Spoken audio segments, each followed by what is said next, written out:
Hey everybody, Tim here from Everyday Tactical Vids. We're looking at another flashlight from Thrunite. This is the Thrunite Archer 2A V2. So this is the second version with some upgrades and changes from the first version. Let's talk about some of the specs here. Your modes and runtimes, they do have that low setting, 0.055 lumens. That's going to be your Firefly setting. That's going to run for 672 hours. Your low setting is 17 lumens. That's going to run for 96 hours. Your medium is 75 lumens. That's going to run for 11 hours. And your highest output is 450 lumens. That's going to run for 100 minutes. You also have a strobe option. That's 450 lumens, and that's for 140 minutes. So it takes two AA batteries, so any standard AA batteries. We'll talk about batteries kind of in a little bit, pluses and minuses of the setup. One thing that's definitely a plus for this flashlight with two AA's is that those are easy to find. There's lots of access to that all over the place. It is impact resistant to 2 meters, waterproof IPX8 standard, so 1.5 meters you can submerge it down into, and it will be waterproof. Your dimensions as far as millimeters, 166 millimeters long, 23 millimeters in diameter, and it does come with a couple accessories that we'll show you in a few moments here. Just to give you a sense real quick as far as inches, we're talking about 6 1/4 inches, and then just about 1 inch across the front of the bezel there. Here's a look at the accessories that you get with the light. So you got your flashlight, which does come with a pocket clip. You get 2 O-rings and an extra end tail switch. You get the lanyard, and then you get the instruction manual. And as is often the case with the instruction manuals with Thrunites, I find that it gives you a good amount of information. You're not going to get overwhelmed with the information, but it's not just garbage you're going to throw away. It's definitely worthwhile to take a look at the instructions and the information when it comes to Thrunite flashlights, I would say. Here's a look at the light in my pocket, and you can see it does sit down nice and deep there just because of the way the pocket clip is built. And again, doesn't feel uncomfortable. I could certainly throw a pair of keys or maybe some chapstick, something like that, into my pocket still. Okay, so I've been EDCing this light for probably 3 weeks or so, give or take now. Let me tell you some of the things that I've noticed about it. First, as is true with a lot of these different Thrunite flashlights, you have this N switch to actually turn the light on. Okay. And then once it's on, you're going to cycle through the modes with this switch here. So we're going to press that little switch, and it's going to work through all the different cycles. Let me just turn it off to save some battery. As I've said before, it's often the case that if you've had just a lot of flashlights with just the end cap, that you're going to cycle through things as far as your different lumen settings. It may take you a little bit to learn to hit that and then adjust your hand to hit the secondary switch. So, that's just something not terribly hard, but something to be aware of. Your pocket clip, and based on the size of this, so about a little over 6 inches, I was concerned that even though this is a nice deep pocket clip, that this thing was just going to be too big for my front pocket on a pair of jeans. It is not. It fits just about right. So there's, if this was a little bit longer, I don't think it would work very well, but this does fit comfortably in my front pocket. And because it's thin, it's not like this huge thing that's taking up a lot of space. You can still put some car keys in there, or maybe some thing of chapstick, or if you had a very small wallet or a thin wallet, you could put it in there. There's a spot down here on the end if you want to run the lanyard through there. I generally don't run a lanyard on any of my flashlights, but you certainly could do that if you wanted to. To put the batteries in, it's relatively easy to do, so just twist this end cap off, and then 2 batteries, slide them in, positive side down, and then this goes back on. And the spring, I've actually noticed inside this, inside the flashlight is pretty strong, so you gotta just make sure the threads are lined up so you don't ruin the threads as you're actually putting the batteries in. Now, the one thing I will tell you, having EDC'd this for a while, is that the batteries inside, let's see if you can hear this at all. You can hear the batteries moving a little bit inside. I haven't done it yet. What I'm going to do is wrap each battery just once in like maybe a masking tape or a duct tape, and that should eliminate that little bit of movement so you can hear some noise when it's in your pocket.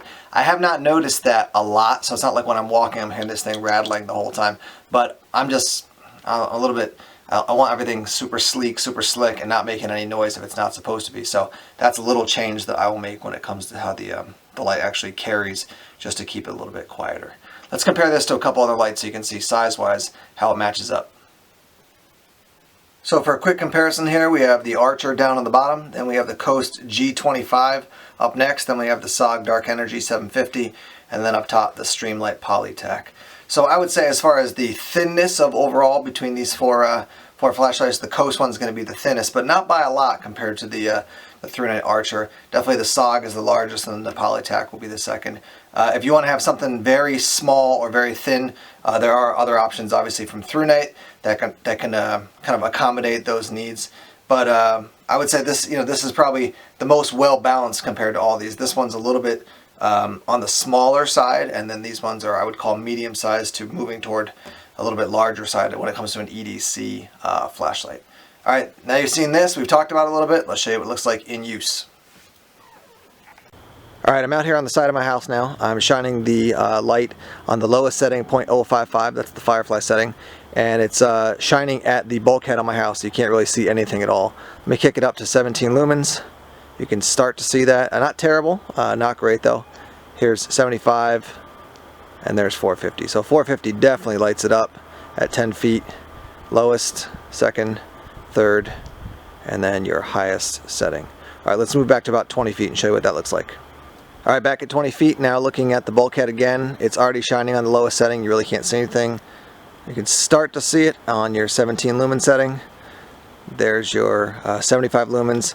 And once again, at the highest setting, 450, you can absolutely see quite well. You can see on both sides of the bulkhead quite effectively.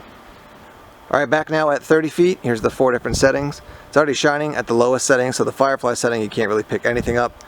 There's your second. You can start to pick up a little bit in the distance there.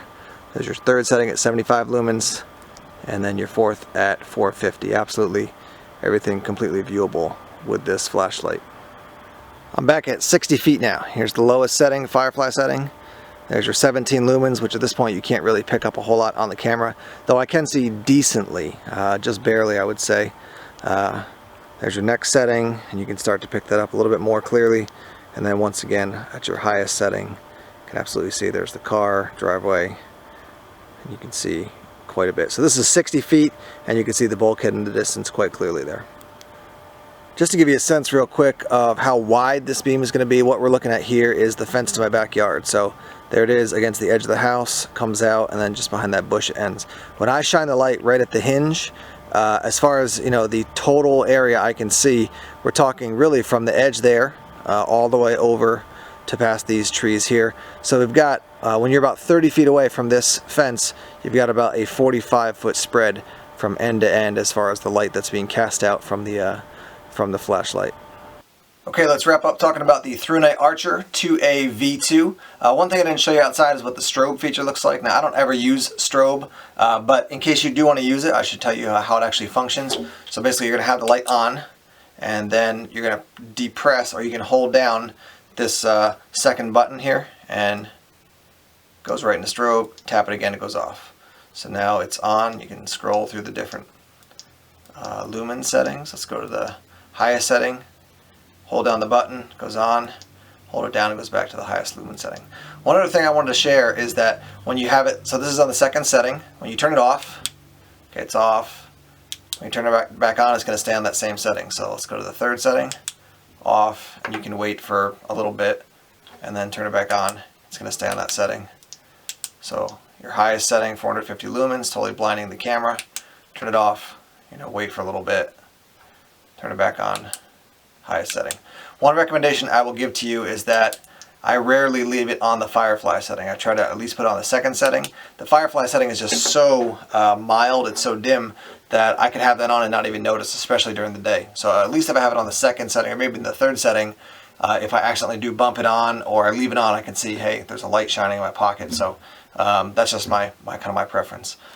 Let's talk real quick about kind of overall thoughts on this and also on the battery. So AA's major plus is that they're available almost everywhere, and the other major plus is that they're inexpensive. Let's compare that to like a CR123.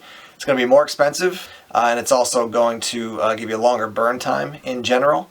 But again, downside is your cost is going to be more, and also they're a little bit harder to find. So you want to kind of, the plus and minuses, you got to sort through that. The one thing I really like about all these Thrunites that have, they take AA's or AAA's, that again, I can just pick them up anywhere. And even if somebody else has, something that they're using, like, I don't know, say they're using some other piece of technology that's got AA's and you need lights for your flashlight, you can be like, hey, let me borrow those, or let me have those, whereas most people don't have CR123s or 18650s, other batteries like that kicking around. So that's just something to keep in mind. Now for the price point of around $40, you're getting quite a nice flashlight.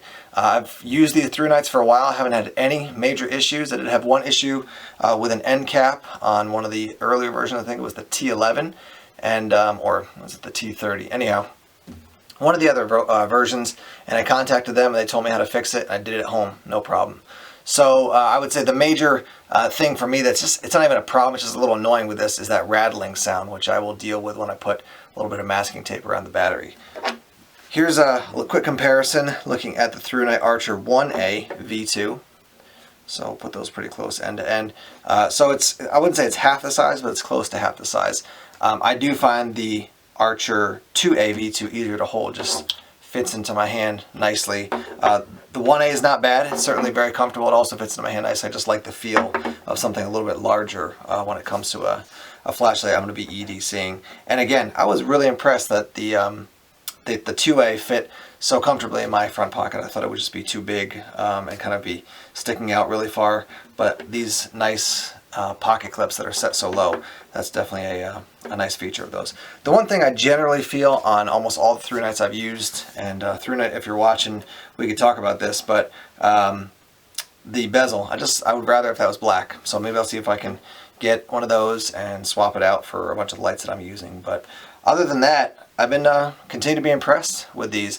We're going to be looking at a couple other Thrunite lights in the upcoming days, and these are all kind of just right for EDC size. We're going to be branching out into stuff that may be a little bit more kind of tactically inclined, or just a little bit bigger, maybe a flashlight you'd keep in your car or something like this. But as an EDC light, either one of these would work just great for me. So we've been looking at this one here, the Thrunite Archer 2A V2. And if you want to purchase one of these, there's links down below, so feel free to use those links. And as always, thanks for checking out our videos here on YouTube. Please subscribe to Everyday Tactical Vids on YouTube if you've not done so already. Like us on Facebook, follow us on Twitter, check us out on Instagram and Tumblr. Take care.